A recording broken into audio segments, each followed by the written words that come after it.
What's up, everybody? It's your boy Doggie Diamonds. I'm about to drop this podcast with my longtime friend, comrade, brother, OC. I did this podcast right before the ball dropped in 2016. I've been holding it for specific reasons. Since then, he dropped a new album. You can get that free album by OC at DITCENT.myshopify.com. That's DITCENT.myshopify.com. Make sure you pick up that free album. It's available for download. Go get that. Peace.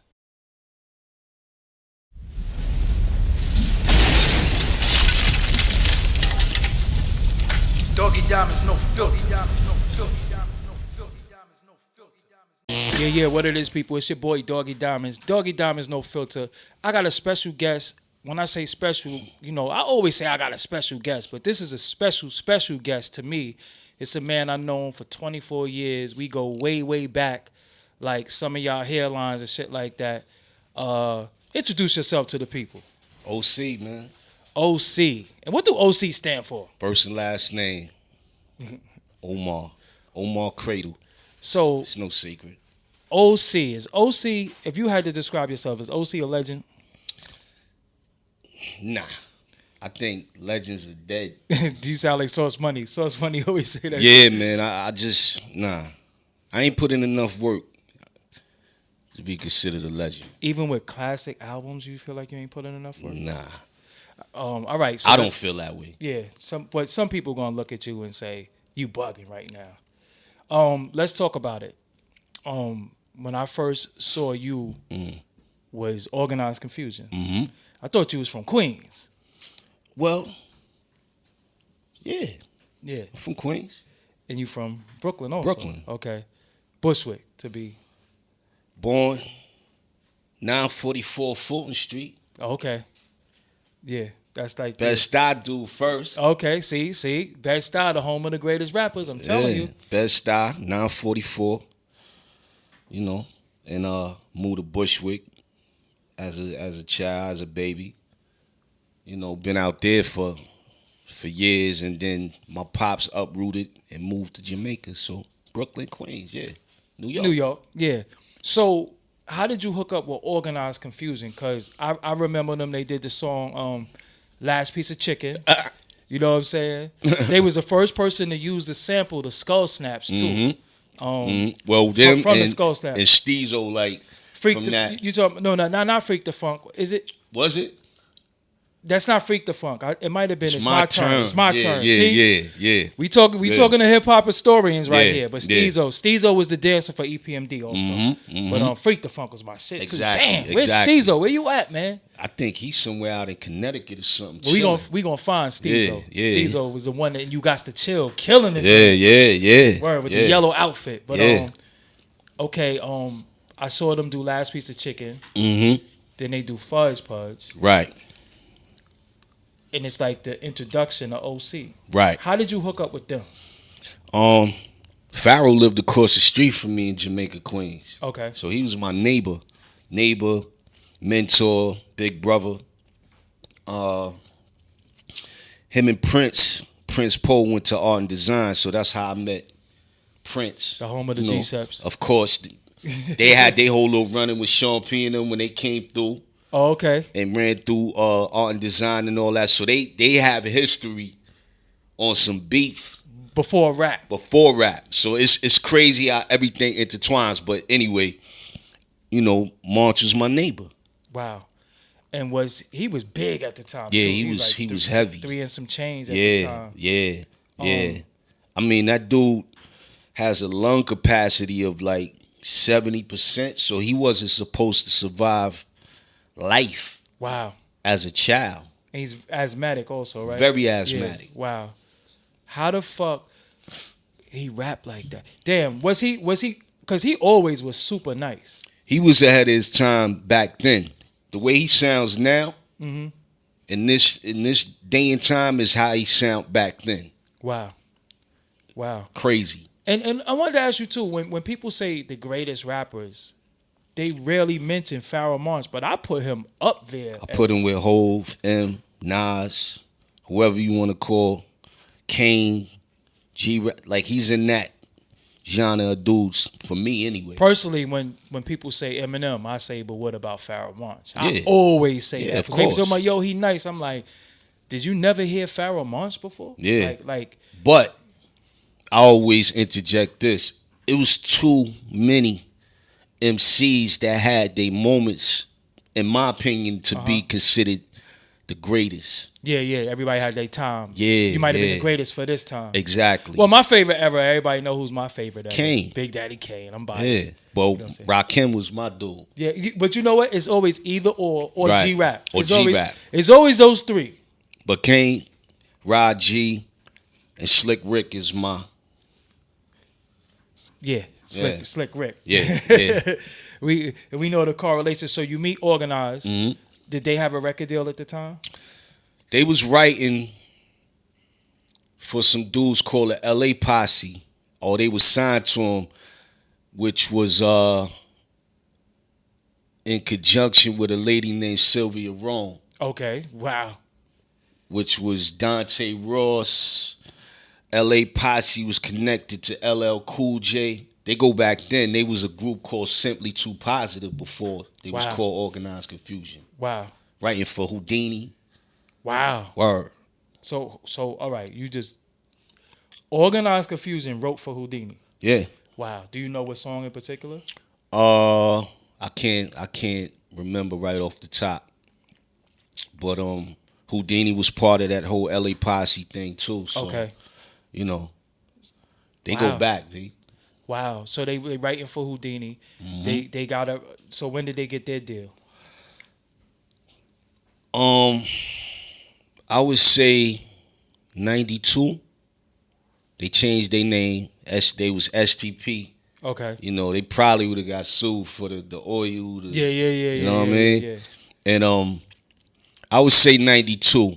A label Hollywood Basic, Yes. which was yes. part of Disney, Yeah. picked up on them. They actually got discovered by this dude named Funkin' Klein and Casual, The Casual from the West Coast? West Coast. Smash Rockwell? Yeah. Wow. Word. Hieroglyphics. Yeah. Wow. Shout out to Smash Rockwell. No, not that Kaz. Oh, okay. My bad. Yeah. It was a guy named Casual from the West Coast, from the Bay Area. Wow. Which is weird. Yeah. At Hyro, you know what I'm saying? But it wasn't hieroglyphic Casual. Okay. And it was a cat named, a white guy named Funkin' Klein. And he was well known throughout the industry. I think he passed away probably in the midst of them finishing the album or right after. So when did you link with them on a rap tip? Because was you always rapping or? Yeah, I mean, it was a lot of us around them. You know what I'm saying? It was a crew of us. And you know how it is. It was like everybody was fighting for a spot. I actually didn't fight for the spot. I was writing quietly. You know, they knew what I was doing. And we used to go up in this spot called Power Play. Okay, yeah. So, you know, this is where Eric B. and Rakim recorded, Large Professor.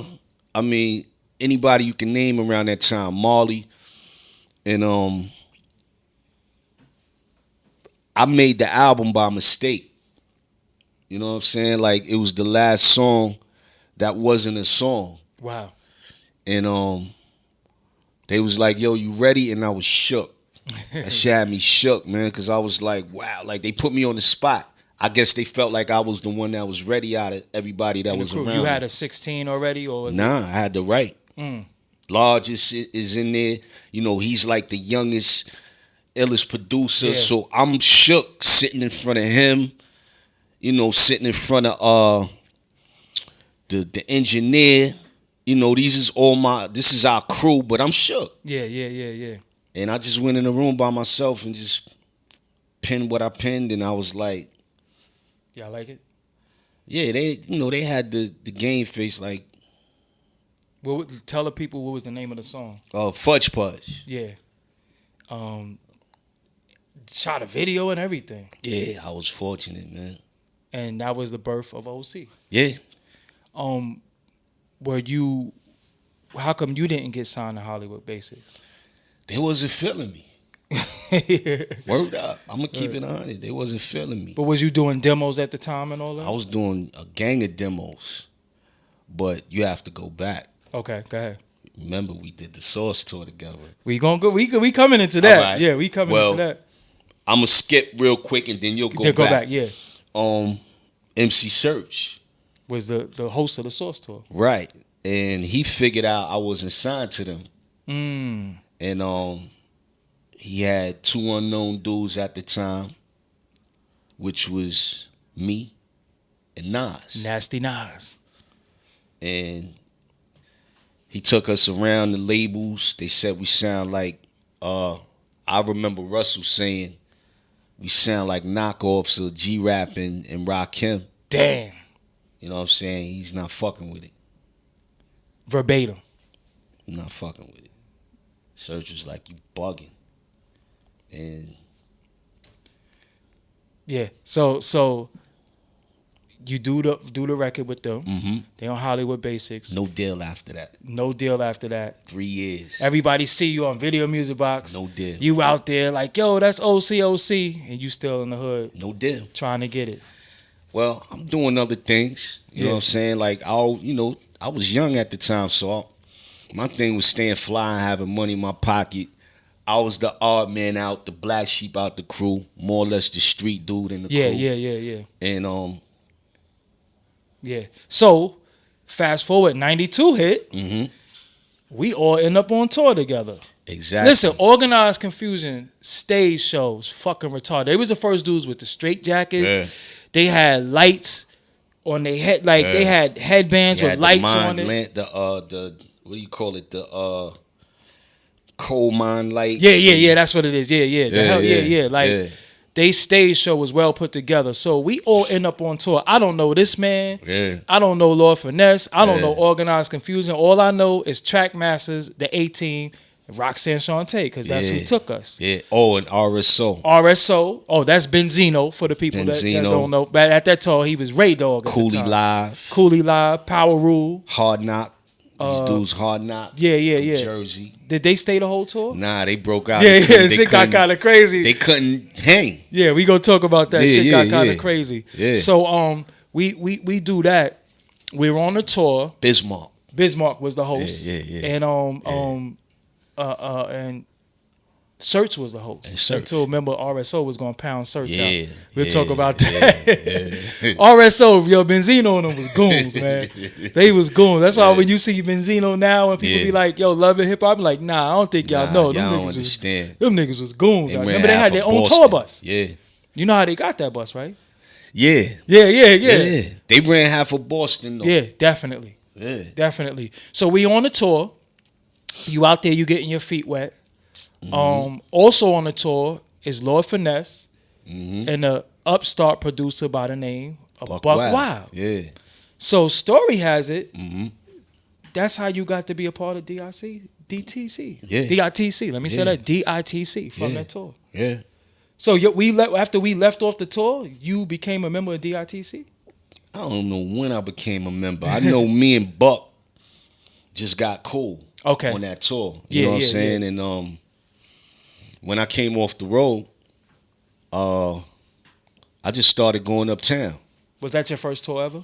Yeah. That was mine too. Yeah. I mean, that was the first Source tour ever. Yeah, ever. First and only Source tour. And the only Source tour. I think I was 15. Yeah. You know what I'm saying? Yeah. And y'all was bad too. Yeah. Partner, man. Little Bastards. I was doing right all types name, of shit. Yeah. Wow. This is where we also heard a rapper by the name of Big L for the first time. Yeah. Because Finesse had his demo. Remember, we used to all be on the tour bus playing shit. Yeah. And I don't even remember that. Yeah, that's the first time I heard Big L. Yeah. And AG. Yeah. Because, Finesse had all of that. Well, I didn't know them.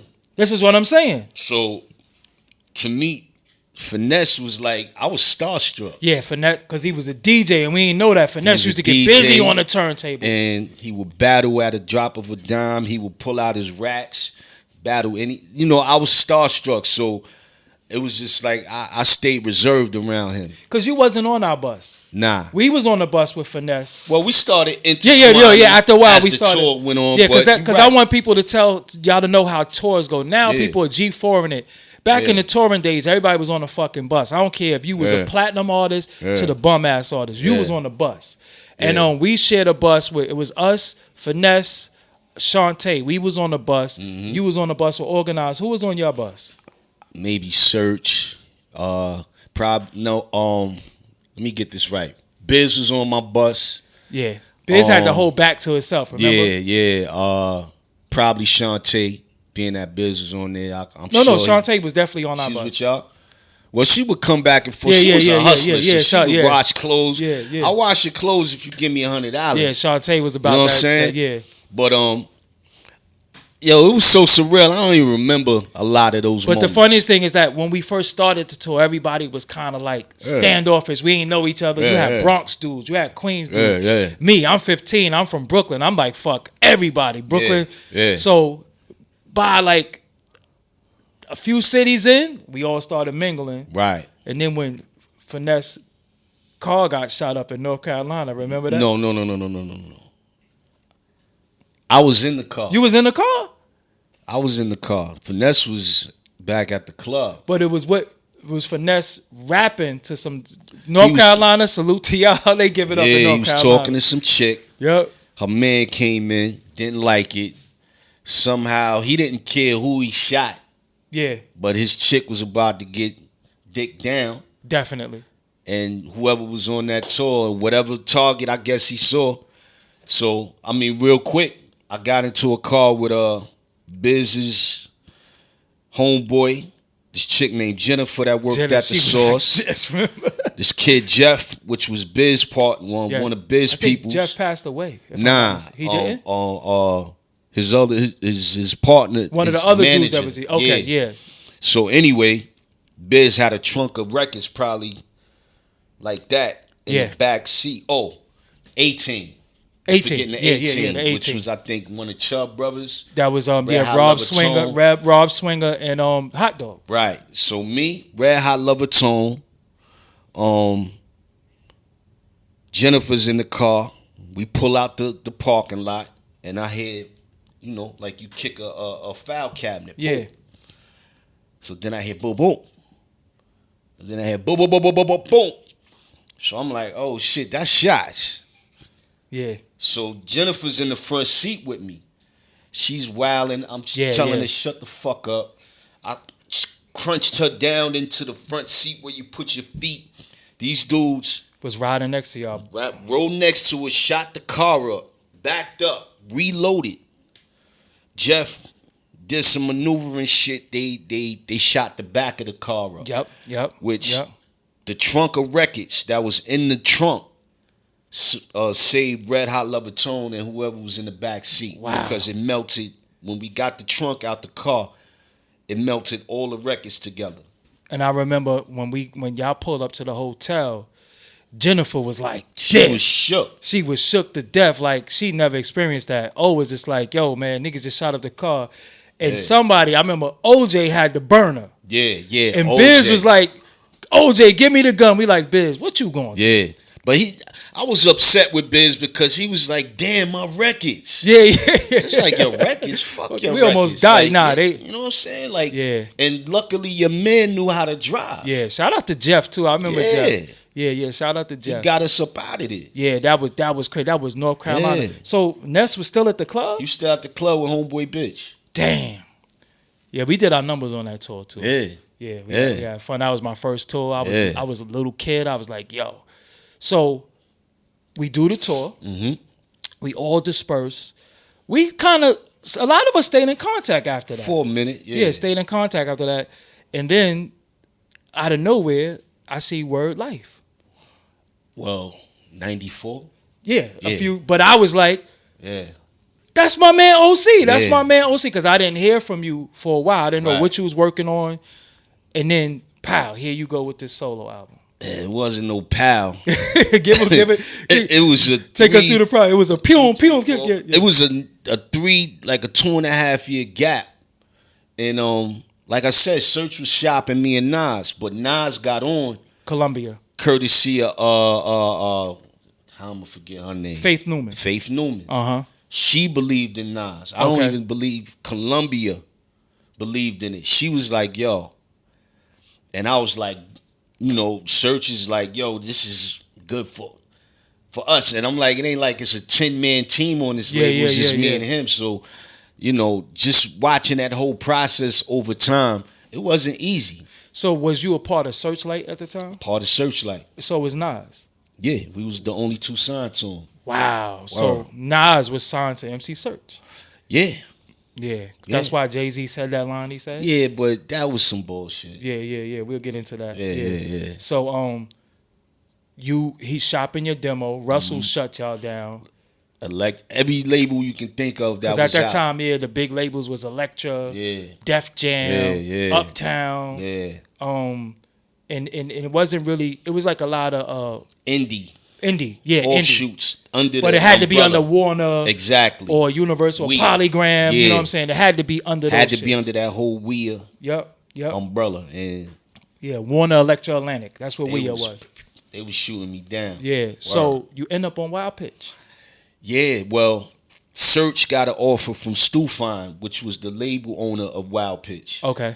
And to be vice president. Mm.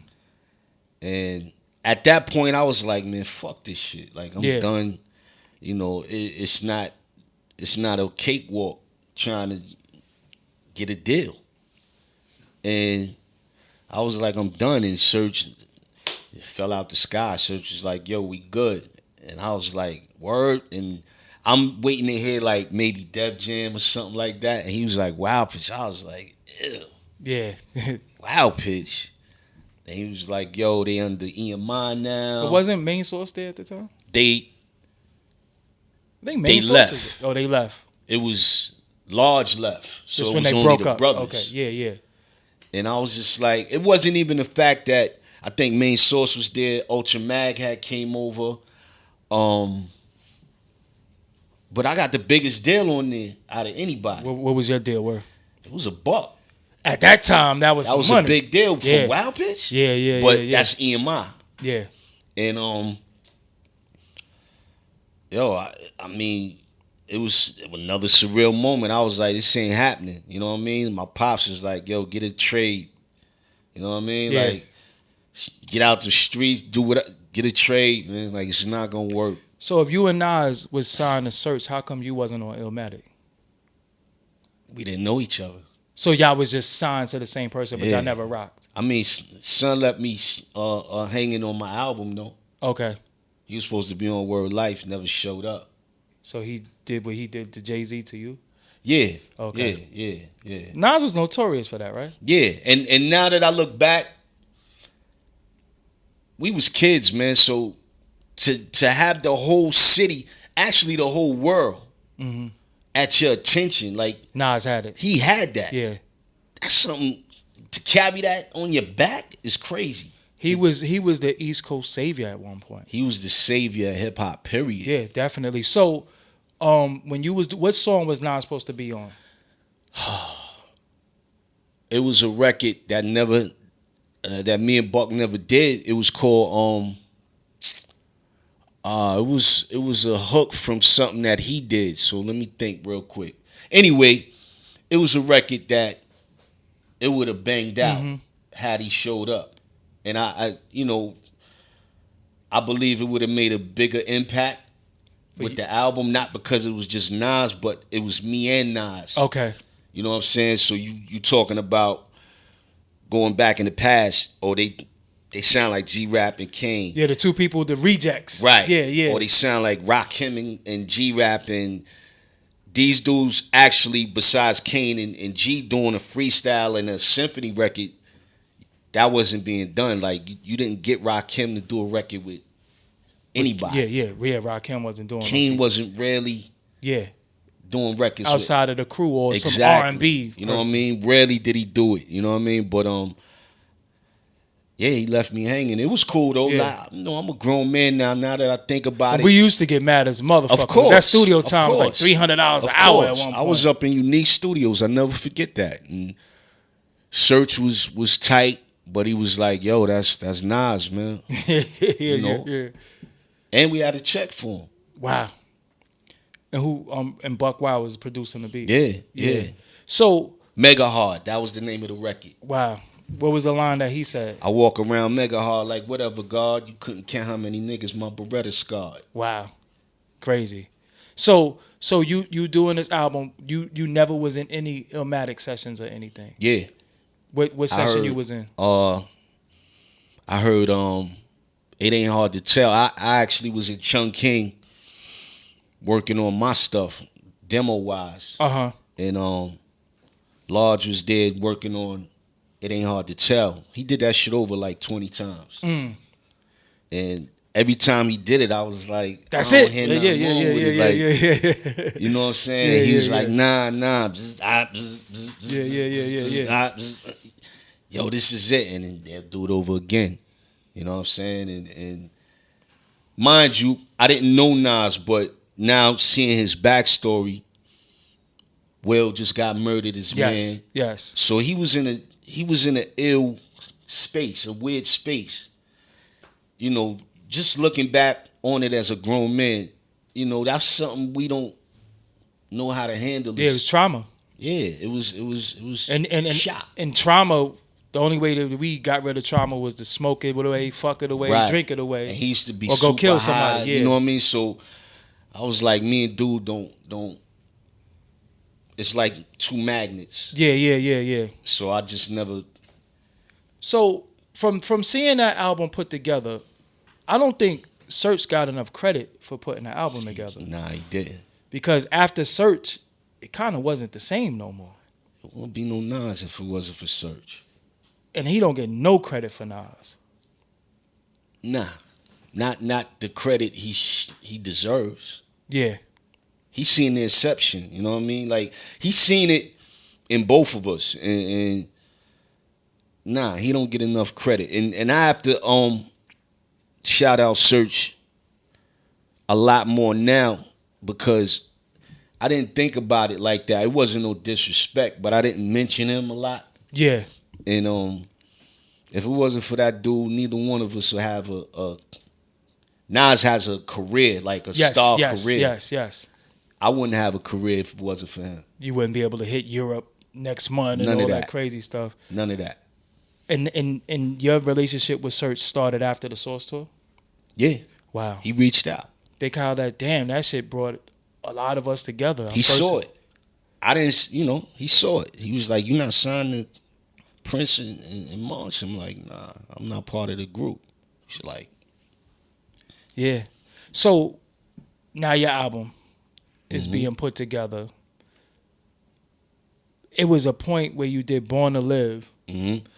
Now, let's tell them about the era we from. When you use a sample, somebody else used the same sample, it's almost like beef. Like, how y'all gonna use that shit? Right. So as you do Born to Live, Pete Rock and CL Smooth come out with Take You There. right. Did you have an Dope issue record. with that? Nah.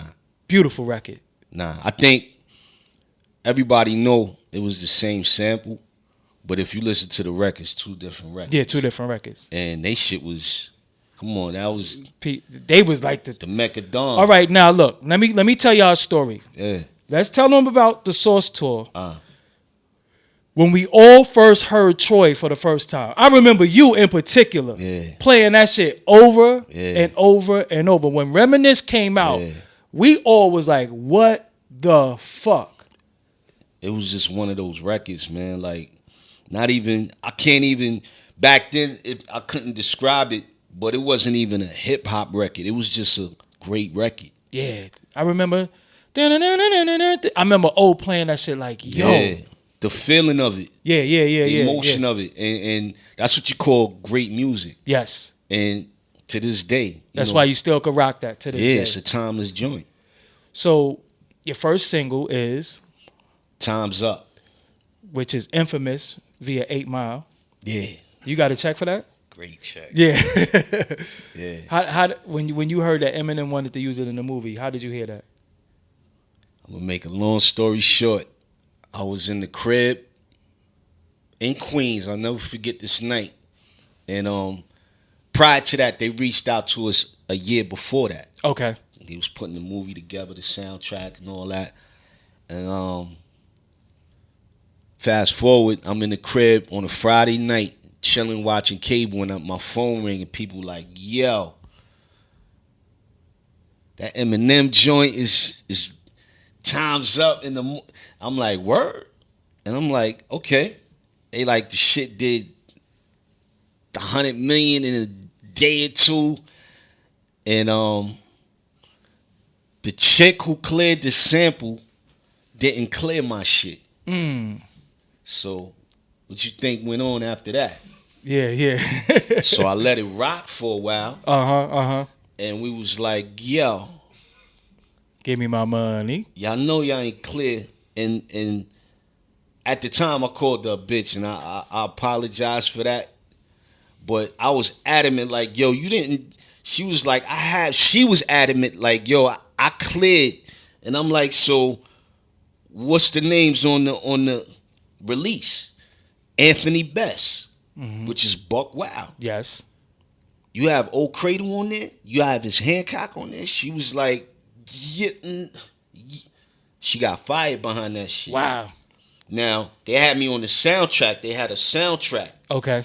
With 90s, Mobb Deep, all that shit. Fast forward, they took me off that shit because I was like, y'all know y'all owe, right? 100 million? Woo, I was in the jump. Do some push-ups. In the air like the car commercial back in the day, or with a feeling. Yeah. And they was like, all right, what you want, man? What you want? Now, I had Mr. Dave as a manager. Oh, shit. At that time, so we fucked up and took the quick money. It was a nice lump. Yeah. But had I held out for a month on some sucker shit, we probably wouldn't be having this interview. Wow. I mean, it'd be like that. On some sucker shit. Yeah, so. And I ain't on no sucker shit. You would have got more residuals, you saying? I would have probably been on some mansion and a yacht shit. Yeah. Like It's My World video, right? Basically. Yeah. I would have probably been, and I'm bullshitting, but I'm just saying, like, it would have. But that's one of your lyrics, though. I want to mention you. That's like, it's a visual. Yeah. And I'd have probably been sitting on a couple of M's behind that. Wow. But you took the fast bread. Right, but I still got the back, like, we worked it out where the back end is forever. Yeah, no, that's dope. Yeah. Go watch Eminem movie and shit. Yeah. Go watch 8 Mile and shit. When it happened, I went and saw the movie, and I seen him freeze up for those 15 seconds on my joint, and I was like, chain. I'm counting. Yeah. And I was like, I just had a smile on my face. I probably left the movie after that. Wow. Word. Did you ever speak to Eminem? Nah. Wow. Don't even know him, right? Nope. Wow. That's crazy. But I mean, Buck got a nice check too, right? Yeah, he did, I imagine, but I got a nicer check. Yeah. That's all that Because matters. they right? didn't clear. Okay. They cleared him, and the chick who was doing the legal said she cleared. She ain't had no paperwork on me. So who you cleared it with? Wow. So you do the record, and this is on your first album. You had to clear Slick Rick. Yeah, we paid Slick. I heard y'all paid him a grip too, right? It was only right. Yeah. Why not? And he was actually it took his visuals and put it in the video and everything too. And we didn't pay him for that. Oh. That was the law. I mean, he was locked up around that time. Yeah. You know what I'm saying? So it was love, but we made sure, Serch made sure he was taken care of. Plus, that was his label mate. Oh, okay. Yeah. Jam. Def Jam. Wow. Yeah. Third base. So all I know is I'm sitting in the crib and I hear this intro. Doom. This is Video Music Box days. And then I just hear, how the song start? You lack the minerals and vitamins, irons and the niacins. Fuck, who did I offend? And I was just like, hold up. That's my man. Oh. Yeah. So I'm like, I was happy because I'm like, oh, shit. Like, finally got his shit. When you seen yourself on Video Music Box for the first time, what went through your head? Because Video Music Box was our everything. I felt weird. It still was surreal? Like, yeah, it was like, wow. And my pops was like, still get a trade. Yeah, go get your ass a Might job. not Yeah. work, homie. Yeah. You know what I mean? But it was just it felt good, man, because, you know, I sat in my parents' basement in March's crib for like 5 years, 6 years putting in, and they used to be like, nah, that's not it. Like, you sound like us. Wow. That's not cool. Yeah. You know what I mean? And I had that tutelage from them, you know, Serch, and they was just like, you not ready. Like, you know what I mean? So to go from that to having a video and an album done, it was just crazy. And these video budgets was retarded back then. Yeah, man. And it wasn't even worth it now that you think now about you look back, because Yeah. now you get a 7D for like $3,000 and shoot a free video. That was the only way. That was a way for the labels to keep you yeah, owning that was them. they little 360 back then without knowing about it. Definitely. But you also have a upstart rapper from New York on your album too, that went on to be considered to be one of the greatest rappers of all time. Who's that? Guy by the name of Jay-Z. On my album? Yeah. Word Life? He wasn't on Word Life? Nah. Jay was on the third album. Yo, you know what? I always thought it was Word Life. What song was Jay-Z on? A joint called Bonafide for the Bon Appetit album. And that's my man, because I just looked at his discography and he don't miss a beat. Word Life. That was a hidden track. Yeah, Word Life, Jewels, Bon Appetit. then Bon Appetit. Yo, Yeah. you know I always thought it was fucking Word Life. Nah. Damn. Cause you know what? In my mind, I was In that vein, though. Yeah, because I was It always makes saying, sense. because I was saying to myself, so Nas was supposed to be on the album but didn't, but Jay made it. Nobody was on that album. Did Yeah. you try for features, or you was just like, I was like, these rap dudes is on some sucker shit. After he pulled that shit, yeah, like yo, I don't I'm want no not features. fucking with no rap dude Yeah, features yeah. and all that. Nah. So you do that album, Mm-hmm. Wild Pitch. How did that go for you with the label? Put it like this. Like I said, EMI was the distributor on that album. They didn't really throw anything behind it. It delivered itself. Okay. But you had a group called, I think, a year prior on EMI, Arrested Development. And they had Tennessee and another record, and they blew. Yes. So, you know, fast forward, we doing the Word Life joint on Wild Pitch. They not giving us really no support. But I'm busting Arrested Development's ass on their second album. Now they the biggest group. And they not showing me no support, but they showing them All the support. and they not selling no records. But I'm selling records. I did maybe 200 Yeah, that's big back then. back then. Independent, Yeah, that's big. 2 videos, and just touring. College radio helped me a lot. College radio. Shout out to the college radio, man. Yeah. That album, it's a different day, man. That album is gold. Yeah. I can't prove it, but it is. Yeah, because that's when bootlegging hit too. Yeah. It So wasn't downloading. It was actually African dudes in the street with your tape cover fucked up. right. So now EMI showing us little to no love. But now they seeing the momentum like, who the fuck is this? OC, who is this? Hold on. Let me take this quick break to ask you a question. Did you subscribe yet? Are you on SoundCloud / Doggie Diamonds No Filter? Did you hit subscribe yet? Are you on iTunes, Doggie Diamonds No Filter? Did you subscribe yet? How you think you're gonna hear this podcast on a regular if you're not subscribed to it? You gotta subscribe so then you know the next one they drop, you just gonna know. And did you go to the YouTube and subscribe to Doggie Diamonds TV? What the fuck you waiting for? How you think you're gonna get all this banging content if you ain't subscribed to it? Fuck that word of mouth. Fuck somebody telling you. Know for yourself. Subscribe. This is Doggie Diamonds. And to everybody who subscribe, salute. Men, women, and child. All right, let's get back into this. And they started showing love On the second album now. on the first album. Okay. I only did one album with Wild Pitch. That's what I wanted to know. How many albums did you do with I was Wild? gone after that. Where did you go after that? On tour. Okay. I toured for 3 years. Because Time's Up, you still could do that today. Yeah. I mean, I toured for 3 years. I made a shitload of money. And now, this is via the crew now. Okay. Show A Diamond, DITC, Law Finesse, Big L. And they like, yo, you partying too much, you wilding. You ain't got another deal yet. You making all this paper, man. Go back in the studio on your own. Start recording out of your pocket. So Jewels was done pre-record deal. Okay. Out of my own pocket. I'm writing the checks now. Bossed up, for real. Yeah, not thinking about it, but they like, yo, you bugging. Shows like you bugging. Like, start on your next record, man. You stupid. Was anybody reaching out to sign you at the time? Because I would think you have leverage. You had a good record.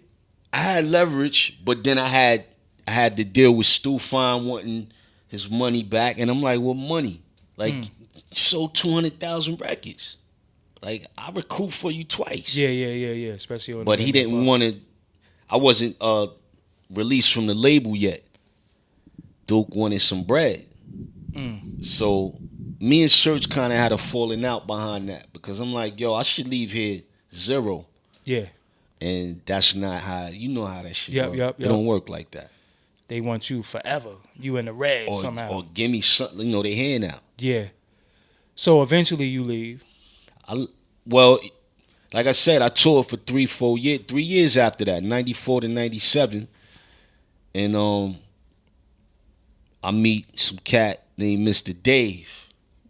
He's the A&R at Payday Records. Yes, I knew Mr. Dave from J. Rule. Yeah, that's how I met Dave. Yeah, okay. And we clicked.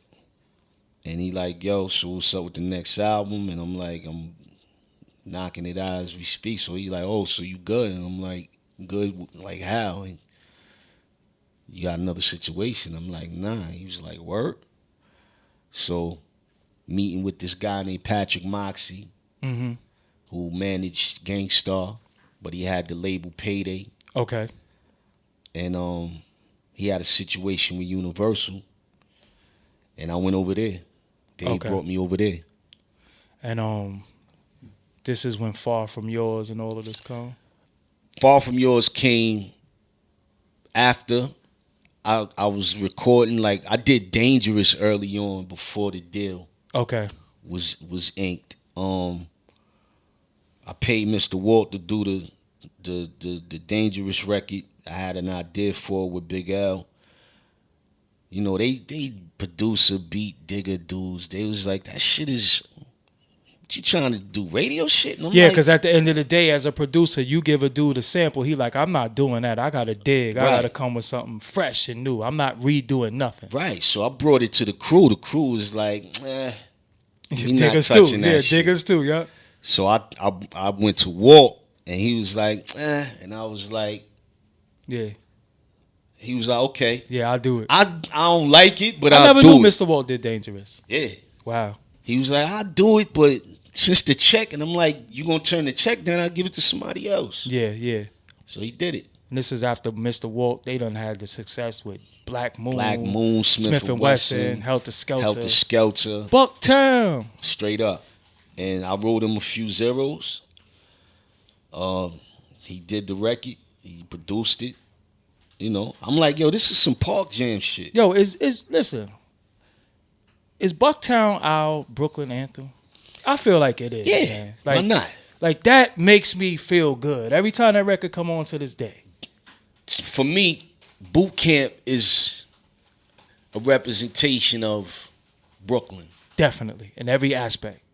Tim's, the Fatigues. I mean, we all did that shit, but they went on visual and did it. Wearing the same clothes for like 2-3 days and shit. Yeah, you know what I'm saying? That's beating that hustler niggas the shit. fuck up. Yeah. Yeah. And Boot Camp is a proper representation of Brooklyn. I don't think Boot Camp get enough credit. I think Wu-Tang get a lot of credit that boot camp deserve? Well, 8 and 9 members. Think about that. DITC. We was around the same time. Oh, we but gonna get into DITC. Fat Joe, me, Lord Finesse, AG, Diamond, Buck, Big L. You know what I'm saying? It's like I think you left out Finesse too. and Finesse. Like Yeah. this is like woo. We was the Bizarro. If anybody used to watch Superman and shit back in the day, he had a Bizarro Superman from an alternate universe. Yeah. When we seen Woo, it was like looking at ourselves. Yep. Yeah. So because it was a lot of big crews at the time. Yeah. So you're doing the Jewel's album. Mm-hmm. I think it's my favorite album. Thank you. It was just so many joints on there that I just fucking love. Like to this day, Far From Yours. What was the other single? My World, Far From Yours was basically the only two. Oh, and Dangerous. Produced by My World produced by Premier. Far From Yours produced by Buck. Dangerous produced by Beat Miners. Listen, go look them records up. I guarantee you. How you got Yvette Michelle on it? Well, I was shooting for Lauren. Oh wow, you was shooting high at the time. Is this after I Rule the World and the Fuji Yeah, shit? it was around that time. Shout out to Yvette Michelle, but that's a big. Yeah, that's a difference. Like here's the thing. You know, record labels want to sell records. Yeah. I stopped wanting to being famous after the first album. When I seen all the politic and bullshit, you know, I was young. You know, any kid want to be famous. But then when reality smacked me in the face, I was like, it's not what I want. I remember bumping into you over the years, and you always was like kind of a recluse. Yeah. Like you ain't give a fuck about this shit. You still love the music. Love the music. You still hate the game. You hate the game. Yeah. He used to be like, yo, man, I ain't with all that camera shit. I don't like doing interviews. I was just starting Forbes, and I bumped into you in Stop and Shop. And I was like, oh, what's good? He was like, yo, man, I still do my shit. I still tour and all that shit, but I ain't trying to be in front of all these cameras and all these magazines. Fuck that shit. Well, people don't.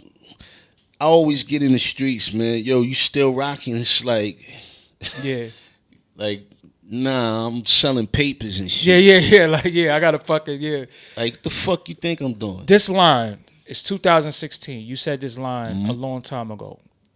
I'd rather be broke and have a whole lot of respect. Yeah. Let me clarify. Yeah, listen. Hindsight is 2020. Yeah. Revisit that line. How do you feel about that line now in 2016? It was metaphorically, it meant not selling my ass for a buck. Okay. But that shit don't pay no bills. I'd rather be broke and have a whole. So people always took that diehards cult. I got cult following, B. Yeah. So these dudes be like, yo, I'm broke. And it's like, you stupid. Yeah. Like, you a fool. Like, how you gonna eat broke? Yeah. You know what I'm saying? That's not what I meant, but I'm good.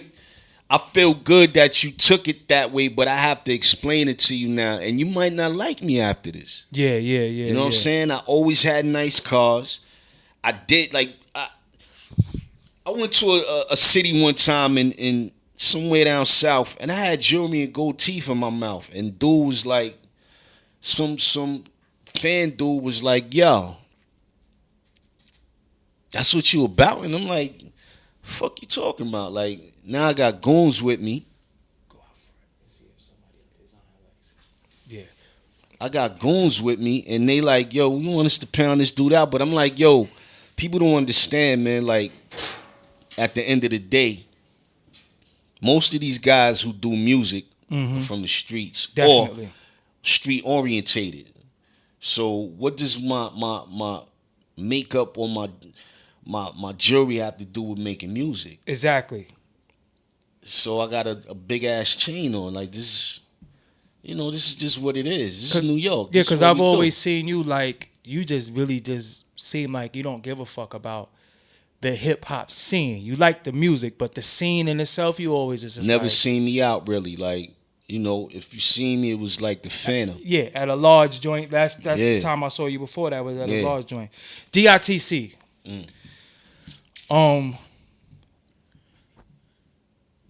What when I think DITC in 2016, it's a song that comes to me, even though this is not the biggest song DITC made, but I think of Make 'Em So Proud. I don't know. I love that fucking record. Like, that's just like, I don't know. That song just feels so good. 2016, it's still hitting. It's still dope. It's still knocking. And it's like, what's making y'all still go in the studio and knock out joints?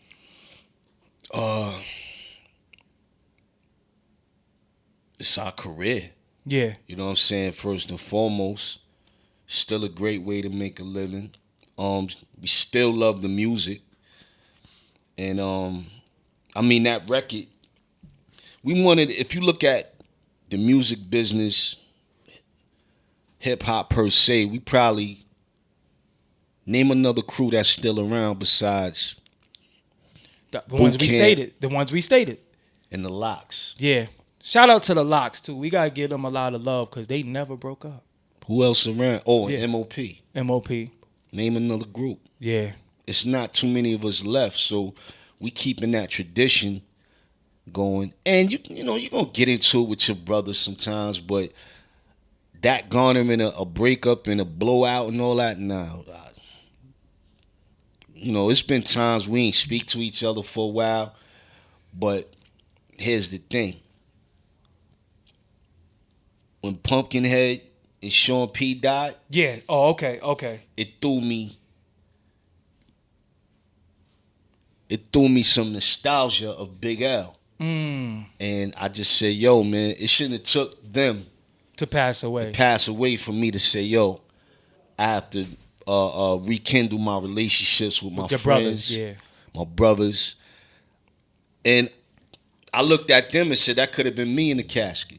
Let me ask you something. Big L gets killed. Where was you at when you heard Big L got killed? I was actually mad at L because he stood. Well, I thought he stood me up in the studio that night. Yeah, these still stood me up stories again. And I was waiting for him in the studio in D&D. I'm calling and I'm paging him, and he's not showing up. He's not answering his phone, which was you being upset. You're not thinking like that's not normal.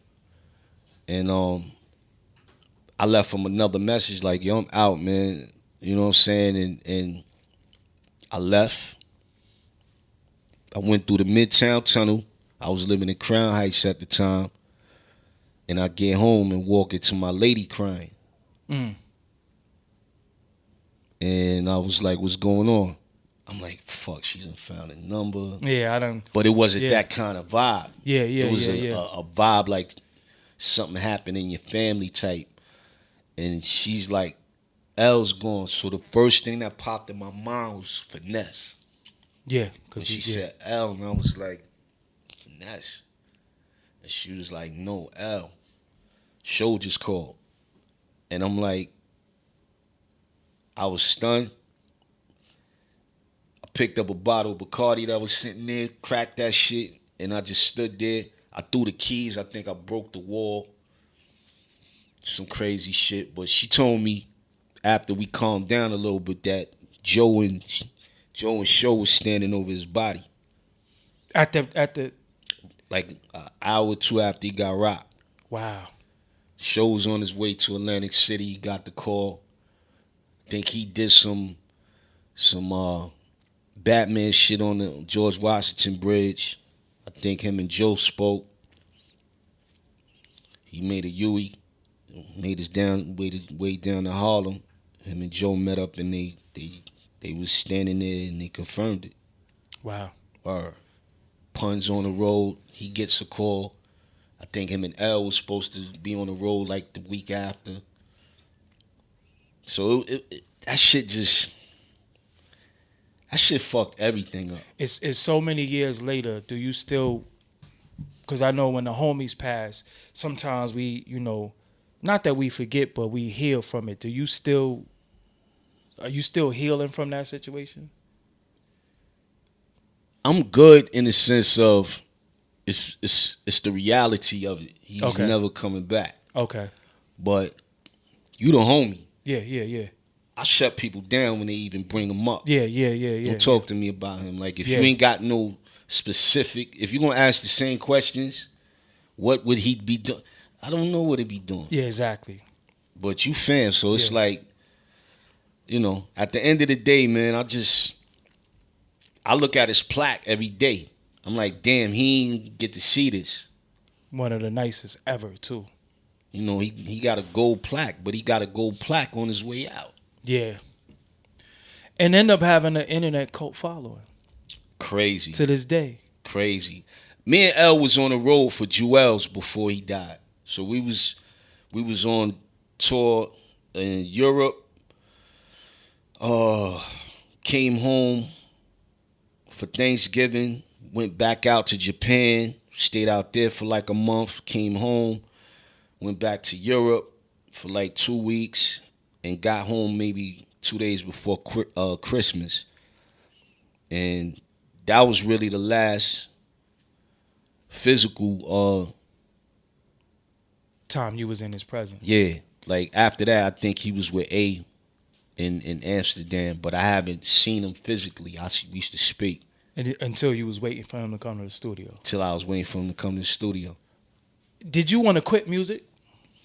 Nah, but here's the thing, man, and Ness ain't gonna get mad at this, but Ness' grandmother had passed. It was so much death going on. In the Ness' circle. grandma had passed. I think B.I. moms was sick at the time. He found that out. We losing dudes in the background that's getting murdered in the streets. Like, so it was so much shit going on, man. And then Party Artie. Yes. You know what I'm saying? Yes. So it was so much shit. It was like a black cloud over us. And it affected our relationship with each other to some degree. Because we started kind of arguing with each other.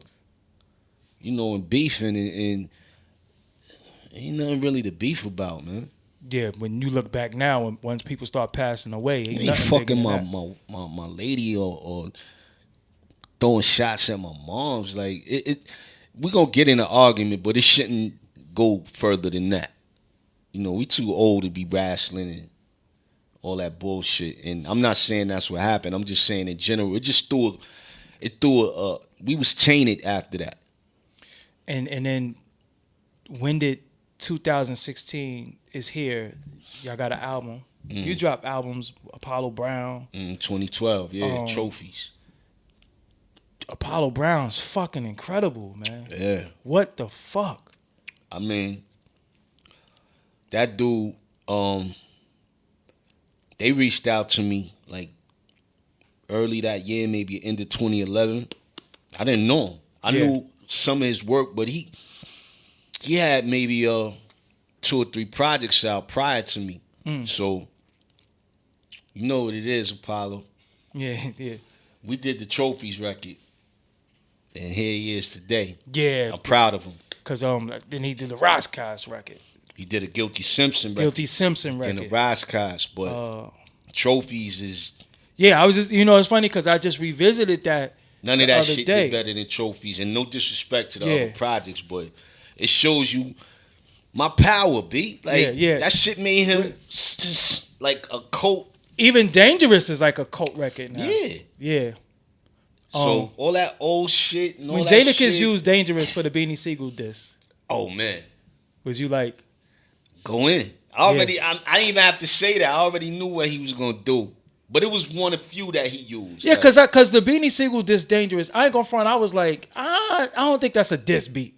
Yeah, but you was probably like, oh shit, he used my shit. Yeah, but it was. I think it was a. Oh, the Batum. Yeah. Then because that was an ill battle. Yeah, definitely one of the greatest ever. It can go either. Yeah, I lean more towards Siegel. I'm a front. It could go either way. Yeah. Why are you not opinionated about what's going on in hip hop today? Because, man, not that I don't want to be looked at as being hateful or a hater, old bitter dude. First of all, I'm 45. I don't look my age. Facts. You know what I'm saying? So it's not about that. Gotta let the young dudes be who they are. But it's not to say that I'm not watching. Yeah. You know, some people opinionated vocally and outward. Me, I'm like, yo, I was their age. You know, I've done interviews with Melly Mel and where they was like, well, back in our day, and I was like, I don't want to hear that shit. All right, but now, keep it a buck. You ain't never had no fucking yellow dreads in your hair, no pink dreads, no beads, no tight pants. Nah. All right, so it is different. Way different. Yeah, it is. It's way different, but it's not something for me to understand. Okay. But can it be more creative? Yeah. Well, the deal is, this is how I feel. You was raised by one of the best. If you want to say Pharoah Monch is one of the best MCs ever. Mm-hmm. Poe, one of the best groups. They was able to say, nah, Right. Who was telling these dudes, nah? But look what, see, it's a whole history and it's too much to talk about. It's too much time right now to talk about it right now. But I come from an era before hip hop. It was soul music. Facts. This is what our parents played in the crib. Mm-hmm. A lot of that birthed hip hop. Yes. Reggae music, soul music, rock music, Flower Child 60 shit. They don't have that, man. And they don't want to go back. Fuck with our era. They like, fuck them old dudes. Yeah. And it's a different game. It's a different beast when you're talking about internet.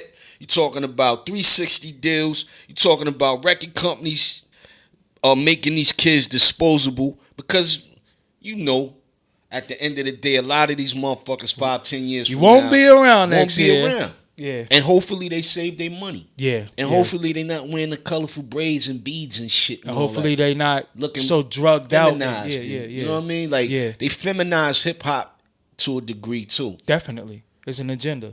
Yeah. And you know, it is what it is, man. But we have to figure out how to counter that.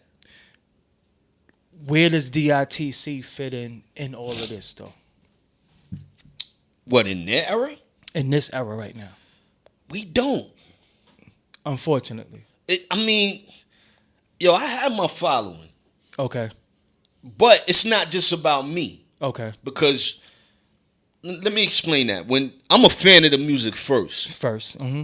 Before I started doing music. So, for me to not give a fuck about what they doing would be straight wrong. But they have to want to listen for me to explain it to them. And we got young artists in coming through DITC Records and young producers. You've been up there, BPM, shit like that. Yeah. And sometimes I got to get them in a room and kind of thug them. Yeah. Like, but you grew up getting your chest caved in. Right. And getting kicked in your ass, and you had to go through the school of hard knocks. I feel like these dudes, literally and mentally, this is what I'm saying. Yeah. I feel like these dudes ain't have to go through the ringer, so they just wild, reckless, and doing anything. But how can you fight something when somebody say, yo, I got money? Yeah, and you're right. Yep. So that's how I'm gonna get your attention. I gotta show you a stat for you to sit down and talk to me or listen to me. I gotta figure another way out for you to understand what I'm doing. Because I like to try to tell the young dudes, just because we're older, that don't mean. B. Yeah, that's what I'm saying. We're they older don't than them. That either, though. Yeah, we're older than them. Right. But that don't mean I'm broke. I just know it's some sucker shit to talk about money. It's a difference between being wealthy. It's a difference between being wealthy and rich. Yeah. Wealthy people don't show off their money. Never. If you want to learn something from white people, yeah, they don't show their money off. All I say to people, look how Bill Gates dress. Look how Steve Jobs dress. You know how many millionaires we pass on the train every day? How many millionaires is in this building right now? And you'll never know. Yep. But we always trying to look like a millionaire. I was always taught, anybody they ain't got shit and they ain't never had shit, and they don't know how to handle it. So this is how they act it out. But I ran it quick story, man. I don't want to keep you though. No, we good. Go ahead. I lived in Greenpoint for years too. Mm-hmm. Bartenders like, white boy, what's up? I'm like, what up? Dane was my neighbor. Okay. Swiss is my neighbor. Okay. Beaches are there sometimes. That's Whatever. my Dame Dash. So now, we all go in the same bar. But I know the bar owners and stuff. I'm always in there with my peoples or doing meetings. Anyway, dude is like, so I'm like, yo, what's good, man? Like, I've been coming in here 2 years. Like, why you always look at me like that? He like, I know who you are, oh. And I'm like, cool. Like, Yeah. I come in here. That's why. He like, nah. And he pulled out the albums from behind the. So I'm like, cool. We get into a discussion. Fast forward. I'm like, I never knew your full name. What's your name? 'Cause I always call you Jay. And he's like, Jay Campbell. I'm like, all right. So now we get into conversations, white people open up to you. Yeah, cool. they'll let you know their whole life. My dog. So now it turns out that this dude is the heir to Campbell Soup. Holy shit. Working behind the bar. Full bid, never ever. I kid you not, man. So they own? Saltines, crackers. They own all that shit. Literally, crackers. They own Campbell Soup, Nabis. All that shit is theirs. So I'm sitting there, and when he told me this shit one night, it didn't hit me. It hit me maybe a few months later that this is an heir to Campbell Soup. And he's working behind the bar, and the dude that owns the bar is talking to him like shit. Regular degular. And he's like not getting upset, none of that. Until one day he's just giving me free drinks. Anytime Dame Dash come in, he's like, anytime Swiss and them come in, they make sure they don't get bothered. You know what I'm saying? And he was like, yo, man, I'm a fan. And I was just like, yo, but you're Campbell Soup kid. Like, that's some... But he said you would have never known, had I told you. You know what I'm saying? He's got the Grizzly Adams beard. Yeah. Checkered sneakers almost twisted out, inside out. And I'm like, yo, why you don't open up your own shit? He was like, I got like 6 bars out here. Wow. And I'm like, wow. You never, ever, ever. But with us, gotta be flashy. I'm the boss. Gotta have. Yo, I done own Range Rover, 2 Benzes, Honda, Mazda, Jag. They got none of that shit. Yeah. That shit is worthless. Yep. Soon as you drive it off the lot. Yo, I never owned I owned a Rollie. Mr. Dave bought me a Rollie one time. Okay. I gave that shit to my cousin maybe a year or 2 later. But I chain down on my dick, I started that. Biz had long chains. Yes. That's where that shit came from. 40-inch cables. That's where the chain. I seen Jay coming out of the Diamond District one day. And he seen my shit and was like, that shit is dope. Next thing I see the Rockefeller. Long chain. You know what I'm saying? But who am I to say? I mean, this is the first time I'm saying it. Yeah. But who am I to be like, yo, I started that. Yeah, you said Jay-Z bit my shit. And then I'm like, yo, man, like, all that shit is worthless, man. So speaking on Jay-Z, how did you get him on your album? Jay was just always my man. Like, I heard Life After Death. And I heard most of Life After Death in the Lex.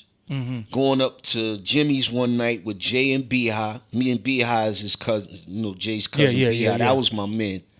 And we was going to see the De La Hoya, what's the De La Hoya. Trinidad? Nah, the older dude, Mexican dude. Oh, Chavez fight. Okay.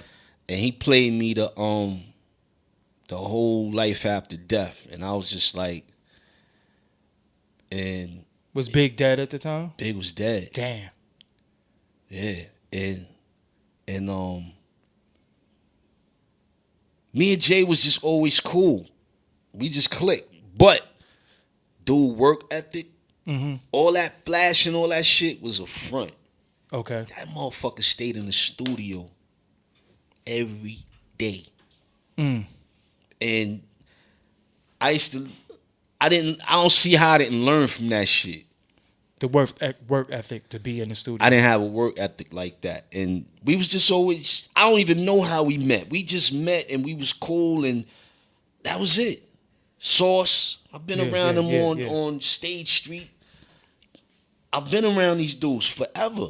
You know what I'm saying? Like, I don't know. I don't know where relationships started with dudes. Like, I don't remember them type. You know him so long, you don't know when you met him. Yeah. So you sent him a record? No. He was finishing up the Hard Knock Life tour. He was what, 5 million, 2 million, 3 million? Yeah. And like I said, I'm like, Haas, I need Jay. And he's like, all right. Put me on the bad phone with him. He like, I'll be home next week. He came in. I was like, I need this chorus. Now, mind you, like I said, he's like at 3 million already. So people are like, yo, you got Jay to come? Like, Yeah. It's D&D. Like, y'all can't be serious. Like, they like, yo, that shit is hard. You know what I mean? Niggas be trying to. I'm like, you know, you keep your relationships grounded with people, they'll do you favors. Yes. And he came in and did the hook. He was like, that's it. I was like, Buck, like, yo, get him to do a verse. I'm like, no. You ain't want a Jay-Z verse? Nah. Not, I vision. The way I work, if I hear something, it can be if that's all I want, that's all I want. Yeah. And I was like, Jay, I need a chorus for this, and I hear you in my head. And he was like, he sat there, did his Rain Man shit, knocked it out in like 10 minutes. And so he wrote the chorus and everything? Right there at the console, and he was like, that's it. I'm like, yeah, man, it's coming through. Looking back, should you got a verse? No. No. I could get a verse. Yeah, to this day. Yeah. Like, he's a weirdo in the sense of if he don't feel you, he won't talk around you. Okay. He won't be around you. So I broke that with him. Like, the first time me and him, I can say we met, it was like we already knew each other. Okay. You know, they from Marcy, I'm from Bushwick, Jamaica, So not weirdo in some dweeb way. He just has a awkwardness about him. Like, if he don't fuck with you, he don't fuck with you. Put it like this. He has it, you has it, I have it. You just have a vibe about people where you might not like them right off the rip. Yeah. And that's called being sensitive. And what I mean by sensitive, we don't use our shit to the best of our abilities. We use what? 10% of our brain capacity? That's what they say, yeah. So I start getting them limitless pills or some shit like that. Exactly. Which when you about to get bland, or before that moment, you probably had a spidey sense like, yo, somebody got a pistol behind me. Yeah. Not everybody's aware of their powers. That gift, yep. That gift, we all got it. Yep. It's just, and he's just that dude, like, I'm not fucking, I won't even talk to you. And I know a lot of people like that. Yeah. I'm like that too. I was about to say, you like that. Yeah, you know, I don't like a motherfucker. I'll be like, nah, I don't fuck with him. Yeah, like, you know. Is that Brooklyn though? I think that's some Brooklyn shit, man. That's some New York shit, man. Yeah, because I know, like in Brooklyn, we just be like, nah, I don't fuck with him. Yeah. Like, people like, yo, you ain't from Brooklyn. Who gives a fuck? I live in New York. Yeah. The bring New York back shit. I don't know what that means. How could New York have left if we had Jay-Z, Nas, 50 Cent, Nas? 50. Would you do a record with Nas today? Yeah, I probably would. It'd probably be necessary. Okay. For him. The Usual Suspects, Jay and Nas doing a record, I don't want to see that. No more. Unless it's maybe an album, EP or something. Yeah. Fuck the songs. Let's get a project. Yeah, I would do a record with him. Did you know Buck Wild was gonna be as major as he is? I want to celebrate Buck Wild for a minute. This kid is fucking amazing, man. Well, you seen the plaques on the wall in the digging studio. Yes. That's all Buck, really. With the exception of maybe 4. 5. He's so humble and quiet. And Buck sold millions. Everybody's got, except for me as a producer. But I'm part of that crew, so if they was calling that's that just crew pieces of shit, I would be a piece of shit with crew, them. yeah. But Diamond, Grammy, Natalie Cole, Fuji's album, first album, second album. What they sold, 30 million? Yeah. Diamond with Natalie Cole got a Grammy. Fuji's 30 million. Fat Joe with, Showbiz with Arrested Development. Pun. Finesse on The Chronic 2001. The Message. What was that, 6 million? That's my favorite record on there. Yeah. I wanted that record for so long. That's when give it to me. You had the beat first? I heard it a lot. He had that shit like 3-4 years prior to Dre hearing it. Wow. And you're like, yo, give me that. He was He was like, nah, I'm using this. It was him and Rel.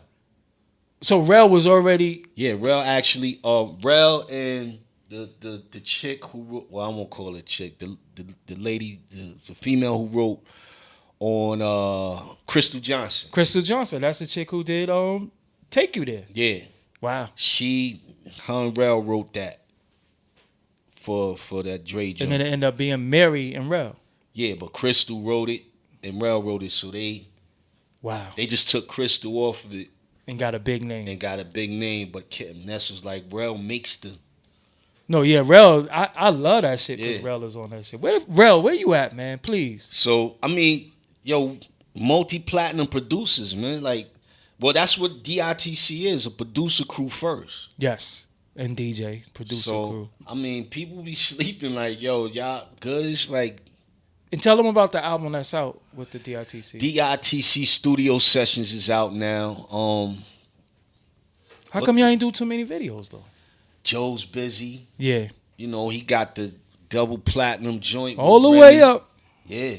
And everybody's, right now, me and Show is finishing up my stuff. Okay. Like, I'm about to leak a whole free album in the next week or so. I gotta come up top and do when you do a listening. I want to come up. Yeah, come on. Yeah. You already know, but I want people to understand, man. Like, I really love this shit, and I'm not doing it just because. Like, I want this shit to make sense. So people like, yo, you ain't put a record out since, and I'm like, y'all not listening, man. Like, y'all look at the wrong shit on the internet. Y'all look at titties, ass, cars, money. I'm guilty of titties and ass. And I am too. But all I'm saying is they be like, what you doing? And I'm like, yo, if I gotta explain it to you, means you're not paying attention. Exactly. So why you even asking? On social network, where are you? OCDITC. Okay. The real old sizzle. I just got on that shit. Like, in the past. Yeah. That's what I'm about to say. I don't know you. Facebook. Like, people like, yo, this is really you, and I'm like, yeah, it's me. You in there under your government? Yeah. So these dudes had to twist my arm and basically lay me down and put the gun and like, yo, man, like, show, like, come on, How come man. you don't do interviews, though? Because I just don't like explaining myself. It'll be bottom line, right? Yeah, and for me, it has to make sense, man. It has to make sense to do an interview. Like, I got work coming.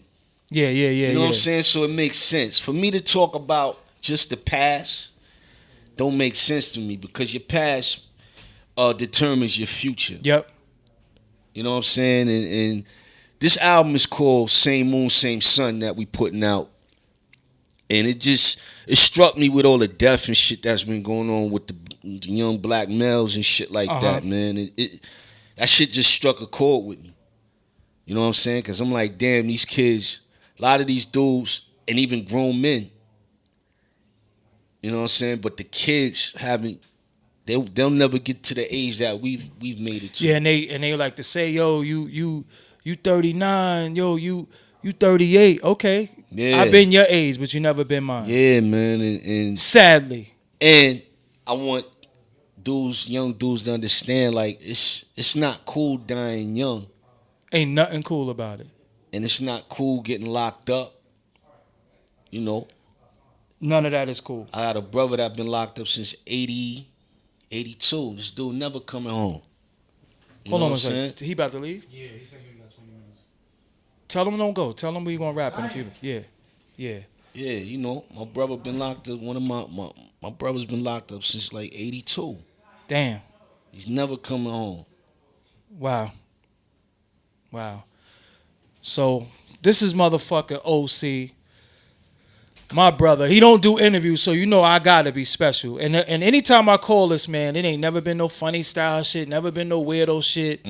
He's been who he is, and sometimes you loyal to a fault. It's just like nowadays being loyal, you almost like a weirdo for being loyal. Yeah. You gotta be disloyal and be weird to get Yeah. where you gotta get in this game. But we from that school of when you disloyal and you do fucked up shit, you get your ass beat. Yeah, I just sniff out the bullshit, man. Yeah, I just don't yeah. like, you know, you're not.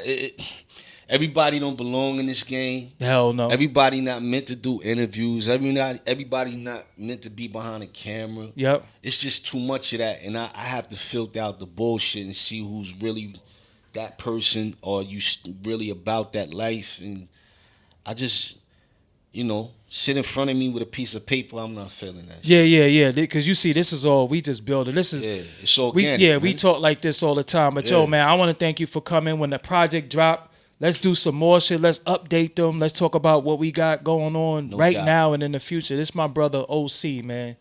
Doggie Diamonds, no filter. He don't do too many of these, so y'all better savor this right here. Yeah. Because y'all ain't getting one. Yeah. We out here. Peace.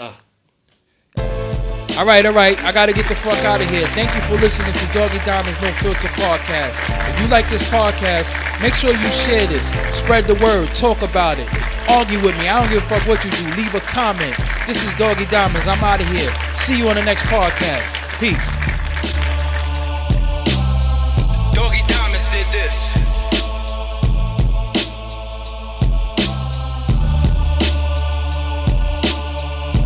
Doggie Diamonds did this.